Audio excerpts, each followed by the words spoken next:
नमस्कार दोस्तों, स्वागत है आप सभी का हमारे YouTube चैनल में।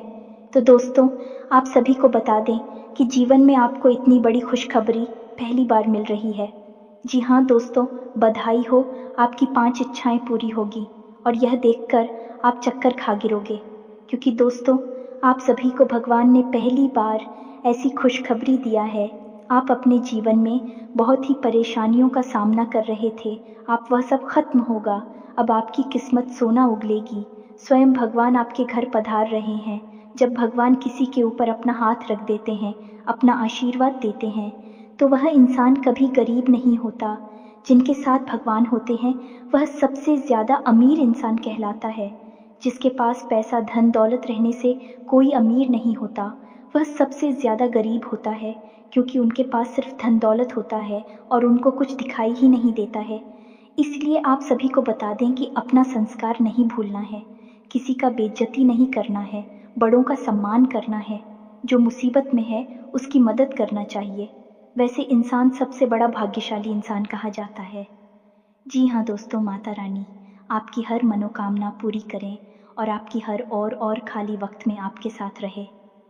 दोस्तों, आज के इस वीडियो में जिस विषय पर हम आपको ध्यान देने जा रहे हैं वह आपके जीवन के लिए बेहद ही उपयोगी विषय है, क्योंकि आज हम आपको बताएंगे 5 ऐसे बड़े संकेतक जिनको जानने के बाद आपको यह पता चल जाएगा कि भगवान आपकी भक्ति से प्रसन्न है या फिर आपकी भगवान ने हर 1 करोड़ पुकार को सुन लिया है।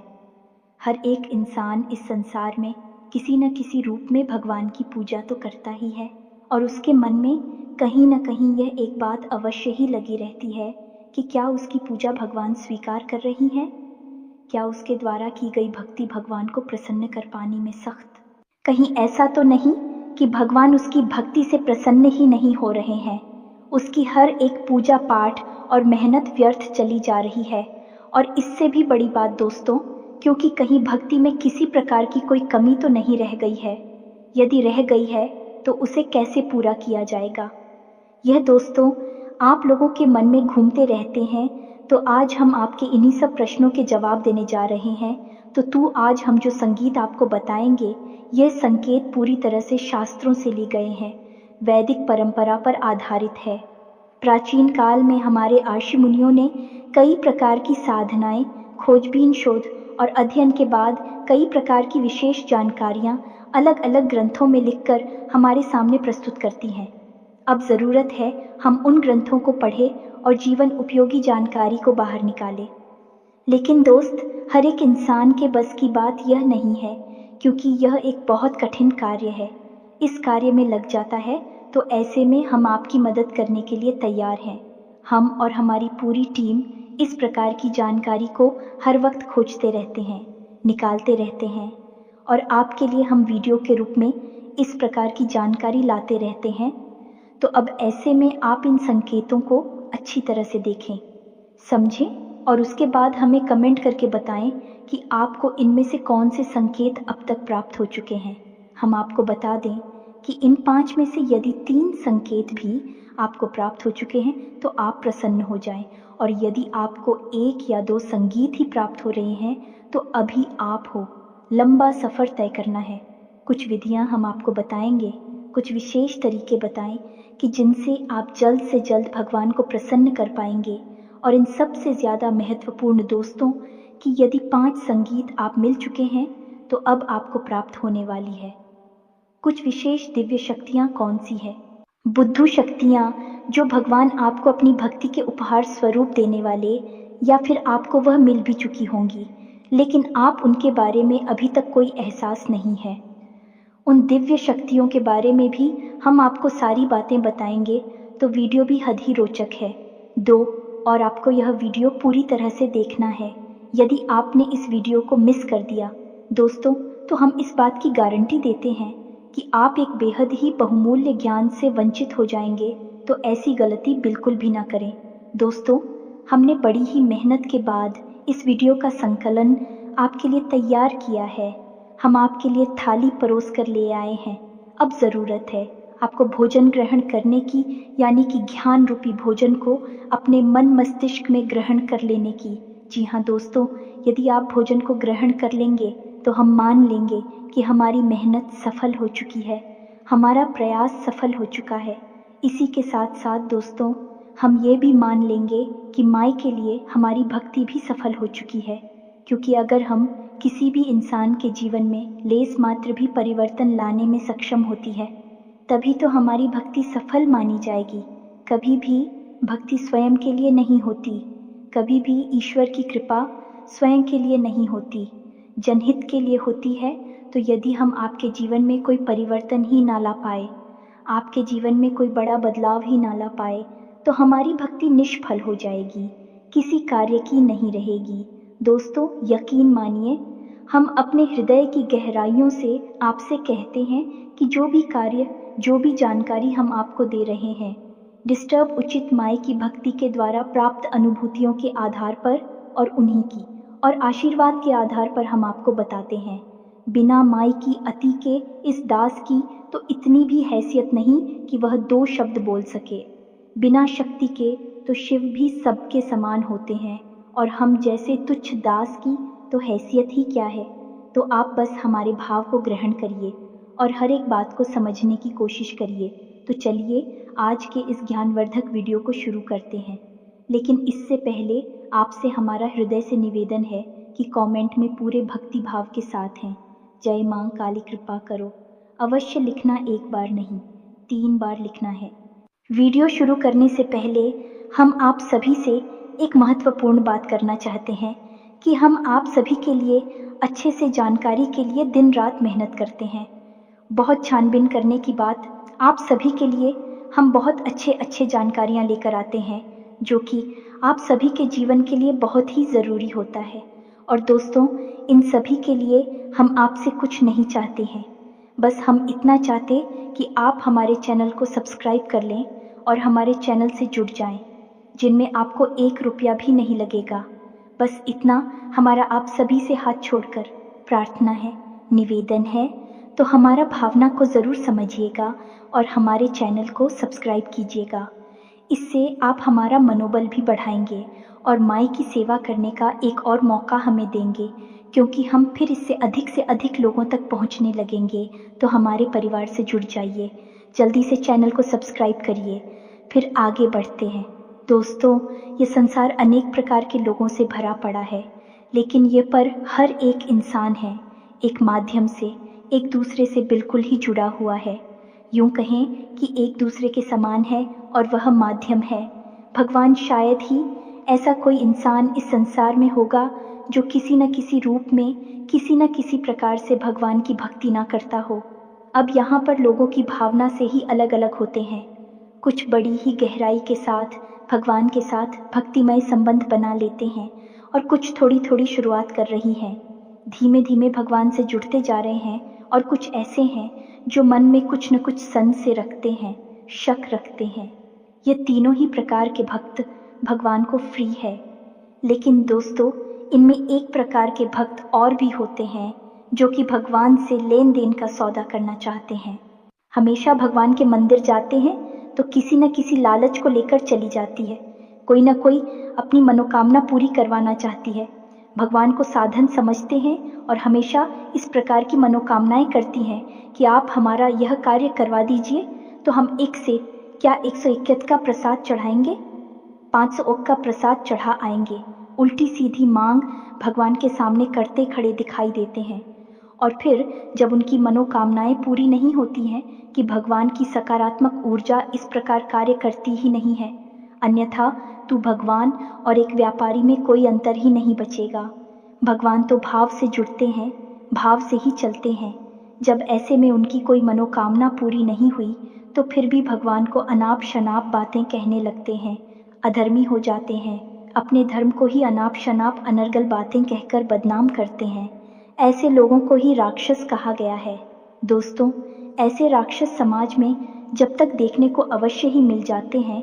यदि आपके आसपास भी कोई ऐसा झूठ और राक्षस रहता है तो आप उसे अपनी दूरी बना लीजिए। ऐसे लोगों की छाया से भी आपको दूर रहना है, क्योंकि इनके जीवन में क्या होगा कुछ पता नहीं, भगवान ही जाने। लेकिन इनकी छाया पड़ने से, इनकी संगत में रहने से आपका निश्चित ही विनाश हो जाएगा। क्योंकि आपकी चादर ओढ़ली है, सफ़ेद है और उसे सबसे जल्दी महिला किया जा सकता है जो पहले से ही मिट्टी से कीचड़ से ढके हुए हैं।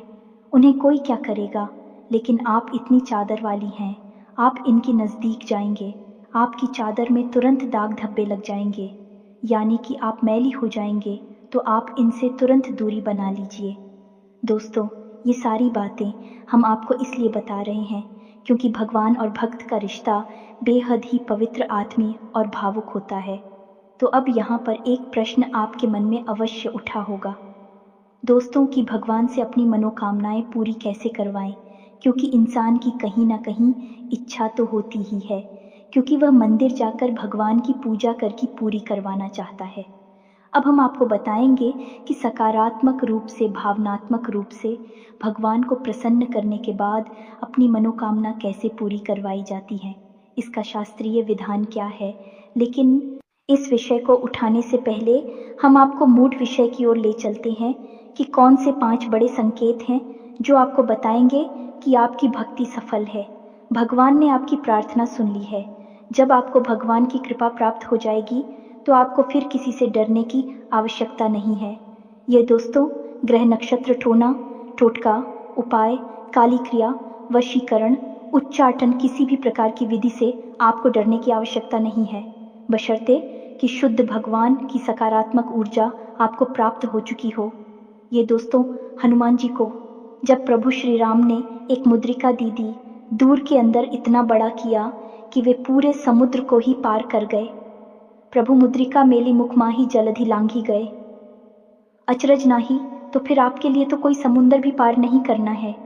छोटी छोटी परेशानी के समाधान ही तो निकालने हैं, कौन सी बड़ी बात है। तो अब ध्यान से सुनिए जो हम आपको बताने जा रहे हैं। आप जिस भी भगवान के रूप की पूजा करते हो, चाहे आप हनुमान जी की पूजा करते हो, माँ काली की करती, या फिर भोलेनाथ की, यह प्रभु श्री राम की, किसी भी रूप की आप पूजा करती हो, पहला संकेत ये है कि अचानक किसी दिन ऐसा होगा कि आप भगवान का ध्यान करने बैठेंगे और आपकी आंखों से आंसू चलने लगेंगे। जी हाँ दोस्तों, है आपके रोंगटे से खड़े होने लगेंगे, आपकी आंखों से आंसुओं की धाराएं बहने लगेंगे। अनायास ही ऐसा होगा कि आपके अंदर एक अजीब सी सनसनी का भाव उत्पन्न होने लगेगा। आपको ऐसा लगेगा जैसे कि आसपास का माहौल अचानक से परिवर्तित होने लगा है। हालांकि दोस्तों, ये कभी कभार ही होगा और अचानक से ही होगा, और कुछ समय तक चलने के बाद ये भाव समाप्त भी हो जाएगा। ये दोस्तों, ये एक ऐसा भाव है जो आपके अंदर उत्पन्न नहीं तब होता है जब आपकी आत्मिक ऊर्जा उस परमात्मा से, यानी कि परम ब्रह्म से जुड़ जाती है, और जब उसे सच्चाई का एहसास होता है कि वह ऊर्जा का एक भाग है, तो वह उत्तेजित हो जाता है। जी हाँ दोस्तों, इसी वजह से आप इस स्थूल शरीर में कुछ इसके संकेत दिखाई देते हैं। आपके रोंगटे खड़े होने लगेंगे, एक सनसनी का एहसास आपको होने लगेगा, आसपास की आवाज़ आपको सुनाई देनी बंद हो जाएंगी। हो सकता है कि आपके कानों में कुछ अजीब सी आवाज़ें गूंजने लगे और आपकी आंखों से आंसुओं की धारा बहने लगी। कि दोस्तों, अब आप हमें कमेंट करके बताना कि आपको यह संकेत कभी महसूस हुआ है या नहीं। लेकिन दोस्तों, बात यही है कि यह आपको महसूस तब होगा जब आप बहुत गहराई से भगवान से जुड़ जाएंगे। जी हाँ दोस्तों, भक्ति की सीमाएं जब आप लग जाएंगे। अब सुनिए, दूसरा संकेत है, यह भी बहुत ही गहरा और प्रबल संकेत है। ध्यान से सुनना दोस्तों। मान लीजिए कि आप पूजा करने बैठे और आप माला फेरते हैं, या फिर चालीसा पाठ करते हैं, या फिर कोई स्थिति या गायन करते हैं, और अचानक से आपकी आंखें हो जाती हैं। जी हाँ दोस्तों, और आंखें बंद होने के बाद आप सुध बुध भूल जाते हैं। माला है तो हाथ से छूट जाती है, किताब को ही ले रखी है तो वह भी हाथ से छूट जाती है, और आप कुछ ही सेकंड के लिए, मिनट के लिए एक ऐसी अजीब स्थिति में पहुंच जाते हैं कि आपको कोई एहसास ही नहीं होता। फिर अचानक से आप एक झटके से पूछकर खड़े होते हैं और देखते हैं कि आपके हाथ से तो माला छूट चुकी है, किताब ही गिर गई है, और आप जो जॉब कर रही थी वह भी आप भूल चुके हैं कि आपने कितना जाप कर लिया, किया भी है कि नहीं किया, कहीं आप तो नहीं गए। यानी कि एक अजीब सी स्थिति में आपने डुबकी लगाई और फिर अचानक से आप बाहर आ गए। अब यह क्या है दोस्तों, इसे आप समझ ही हमारा आध्यात्मिक, हमारे वेद क्या कहते हैं इस विषय में। जी हाँ दोस्तों, तो ध्यान से सुनिए। वैदिक परंपरा में इसी तरह कहा जाता है, निद्रा और तंद्रा लगभग समान ही होती है, लेकिन निद्रा में इंसान अपने शरीर की शुद्धिकरण के लिए जाता है और निश्चित समय के लिए लेकिन तंत्र एक समाधि की अवस्था जैसी होती है जिसमें कि इंसान उस परम ऊर्जा में डूब जाता है। दोस्तों, एक बात याद रखिए कि हमारे वेदों में, हमारे पुराणों में हर जगह स्पष्ट तौर पर यह लिखा है कि यह संसार है, एक माया मात्र है। इस संसार का असल स्वरूप वह नहीं है जो हमें दिखाई देता है, जो हमें प्रतीत होता है।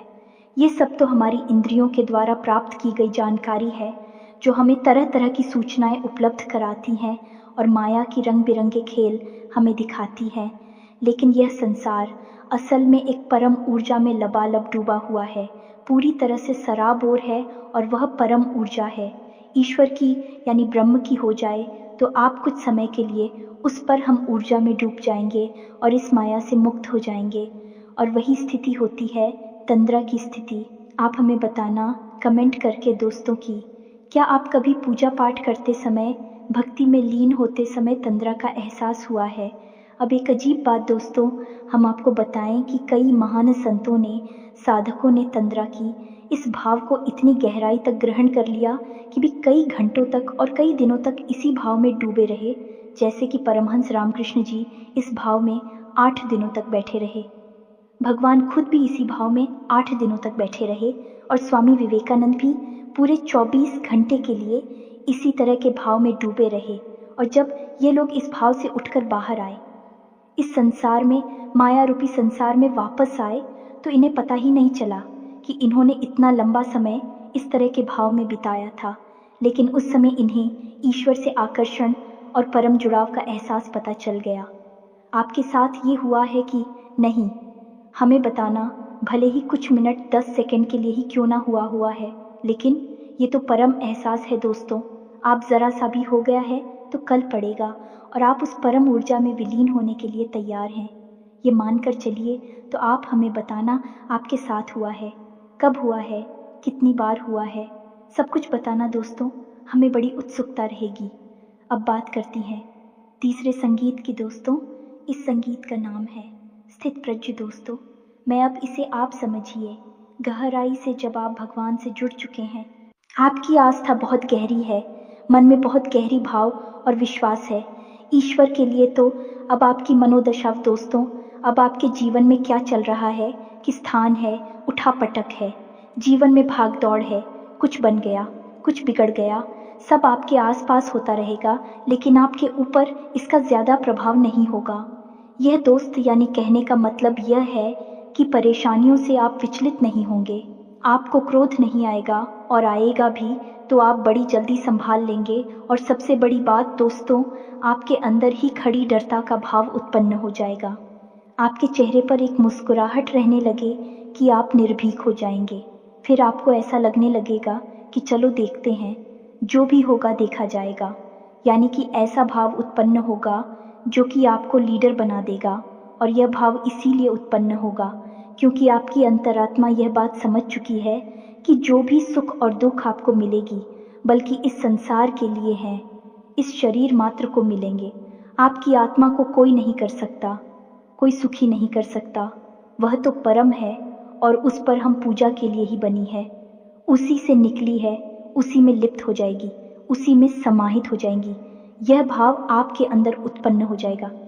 अब आपको स्पष्ट तौर पर भले ही पता न चले, लेकिन आपको यह संकेत मिलेंगे। ऐसा भाव रहेगा कि आप निडर हो जाएंगे, आप आए नहीं लगेगा, आपको किसी भी बात से डर नहीं लगेगा, चिंता, थकान, तनाव कुछ भी आपको परेशान नहीं कर पाएगा। यानी कि आप स्थित प्रज्ञ बन जाएंगे, यानी आप केवल देखेंगे जो आपके आसपास हो रहा है, आपके जीवन में हो रहा है, आपकी दृष्टा मात्र बन जाएंगे। फिर आपका उससे कोई लेना देना नहीं है। हालांकि आप काम सब करेंगे, अपने जीवन को जिएंगे, हर एक घटना में आप पूरी तरह से शामिल रहेंगे, लेकिन उसका प्रभाव आपके ऊपर नहीं रहेगा। इसी स्थिति को कहते हैं स्थित प्रज्ञ हो जाना, या यूं कहें कि दृष्टा का भाव उत्पन्न हो जाना। अब बात करती है चौथी संगीत कि इस चौधरी संगीत में आपको कई बार एहसास भी कराया है लेकिन आपको पता नहीं चल पाया है। ये दोस्तों, जैसे कि आपने कुछ सोचा, आपने सोचा कि इस इंसान से आज मिल लेते तो अच्छा होता, लेकिन वह इंसान आपसे मिल नहीं पा रहा है। लेकिन अचानक ही आप दिखते हैं तो वह इंसान आपके सामने आ जाता है। यानी कि कोई ऐसी बात जो आपके मन को परेशान कर रही है और आप चाहते हैं कि वह हो जाए, वह घटना घटित हो जाए, लेकिन फिलहाल में घटित होने वाली नहीं थी। अचानक ही क्या है कि वह घटना घटित हो जाती है और उसमें आपका लाभ है। या दोस्तों, ऐसी स्थिति तब बनती है जब आप भगवान की ऊर्जा से जुड़ जाती हैं, भगवान आपसे प्रसन्न हो जाती हैं। अब ऐसे में यह होगा कि आप जो सोचेंगे भी, घटनाएं भी करने लगेंगे, जो आप चाहेंगे वह घटना आपके हित में कटने लगेगी। लेकिन दोस्तों, यहाँ पर समस्या एक दोस्त और बड़ी समस्या ये है कि यदि आप नकारात्मक बातें सोचेंगे तो वह भी घट जाया करेंगे। ये दोस्तों, जैसे कि आपने सोचा कि थोड़ा संभल कर चलते हैं, कहीं गिर ना जाए, तो आप देखेंगे कि अचानक गिरी रहे हैं। कई बार ऐसा होता है। हम आपको बताएं, हमारे जाने वाली एक मित्र हैं, उनके अंदर भी यह भाव उत्पन्न हो चुका था, तो उन्होंने एक बार एक अच्छी अंगूठी कहीं से प्राप्त, यानी किसी ने उनको दिया, उन्होंने बनवाई है, हमको नहीं पता, लेकिन उन्होंने हमको बताया कि यह अंगूठी उन्हें मिली तो उन्होंने उसे पहन लिया। फिर उनके मन में अचानक ये ख्याल आया कि कहीं ऐसा ना हो कि इसमें लगा हुआ रत्न गिर जाए। या दोस्तों, और यही हुआ। कुछ दिनों के बाद ऐसा हुआ कि उनकी अंगूठी से वह घटना अचानक गिर गया। कहीं ऐसा गिरा कि उन्हें फिर मिला ही नहीं। तो यह आपके साथ भी होगा। यदि हो रहा है तो आप हमें कमेंट करके बताना। यह स्थिति थोड़ी सी नकारात्मक भी है, आपके विपक्ष में भी कार्य कर सकती है, क्योंकि अब ऐसे में आपको बड़े ही संभल कर रहना होगा। हर एक बात को सकारात्मक तरीके से सोचना होगा। सकारात्मक बातें ही बोल रही होंगी, क्योंकि आपके द्वारा बोली गई बातें, सोची गई बात सच होने लगेगी। अब हर बार चाहे भले ही ऐसा ना हो, लेकिन 10 में से 5 बातें ऐसी होगी जो सत्य साबित हो जाएगी। ये दोस्तों, तो यदि आपके साथ ऐसा हो रहा है तो आप हमें कमेंट करके बताना और थोड़ा संभल कर रहना। ऐसे में बस आपको चाहिए कि आप ज़्यादा से ज़्यादा सकारात्मक रहे। हर बात को सकारात्मक तौर पर ही सोचें। अच्छी बातें सोचें, गलत बातें आप सोचे ही ना, मुंह से गलत बात निकाले ही ना। दोस्तों, सबसे महत्वपूर्ण 5वां संकेत, जो कि सबसे महत्वपूर्ण है, और आपके जीवन में यह घटना घटी है कि नहीं घटी है, आप हमें बताना। हमें भी इस बात को जानने की बहुत अधिक उत्सुकता है। तो अब ध्यान से सुनिए। 5वां संकेत ये है कि मान लीजिए कि आप अपने जीवन में किसी विशेष विषम परिस्थिति में फंस गए। कोई ऐसी स्थिति जहाँ की आप कोई रास्ता नहीं दिखाई दे रहा है और आप पूरी तरह से फंस चुके हैं। कोई परेशानी है, कोई दिक्कत है, कोई बात है ऐसी जो आपको लगातार परेशान कर रही है, तो आप भगवान से विनती करते हैं कि हे भगवान, हमें इस परेशानी से बाहर निकालिए। कुछ भी करके, कैसे भी करके हमें इससे बाहर निकालिए। फिर कुछ अजीब सा होगा आपके जीवन में, यानी कि जो इंसान आपको समस्याएं दे रहा था, वित्त कर रहा था, उस इंसान का आपके ऊपर से ध्यान हट जाएगा। वह अपनी ही जिंदगी में व्यस्त हो जाएगा।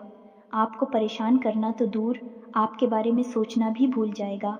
या फिर ऐसा होगा दोस्तों कि कोई एक इंसान, अनजान इंसान, जिसको आप जानती पहचानती भी नहीं है, वह इंसान आपकी मदद करने के लिए तैयार हो जाएगा और आपको आपकी समस्या से पूरी तरह से बाहर निकाल कर ही दम लेगा। हमारे जीवन की खुद की ऐसी भी कई उदाहरण हैं कि हम जीवन में कहीं पर बुरी तरह से फंस गए, तो कभी कभी ऐसे इंसानों ने मदद की, और थोड़ी बहुत नहीं दोस्तों, बहुत अधिक मदद की थी, जिनको हम जानते तक नहीं थे, पहले जीवन में कभी मिले तक नहीं थे। उन्हें आप भगवान का भेजा हुआ दूत कह सकते हैं, मददगार कह सकते हैं, और इस बात की तो केवल माई है और कोई नहीं, बस उसे ही पालनहार है, रक्षण करती हैं। इसी के साथ साथ दोस्तों, कभी कभी तो और भी आश्चर्यजनक घटना घटेगी कि आपके शत्रु आपकी मददगार बन जाएंगे। जी हाँ दोस्तों, अनजाने में ही सही, लेकिन भी आपकी मदद करेंगे। आपको भरोसा ही नहीं होगा कि यह इंसान ऐसा क्यों कर रहा है, लेकिन वह आपकी मदद करेगा, आपको मुसीबत से बाहर निकालेगा। सब कुछ भगवान के द्वारा संचालित है। इस संसार में उस पर हम अजस्सी ही पूरा ब्रह्मांड चल रहा है, तो किसी की बुद्धि का फेर कर देना कौन सी बड़ी बातें, एक चुटकी बजाते ही नहीं जैसी। और भगवान के लिए तो छुटकी भी ना बजाएं तब भी ये संभव है। दोस्तों को तो ये तो थी 5 संकेत जो हमने आपको बताएं।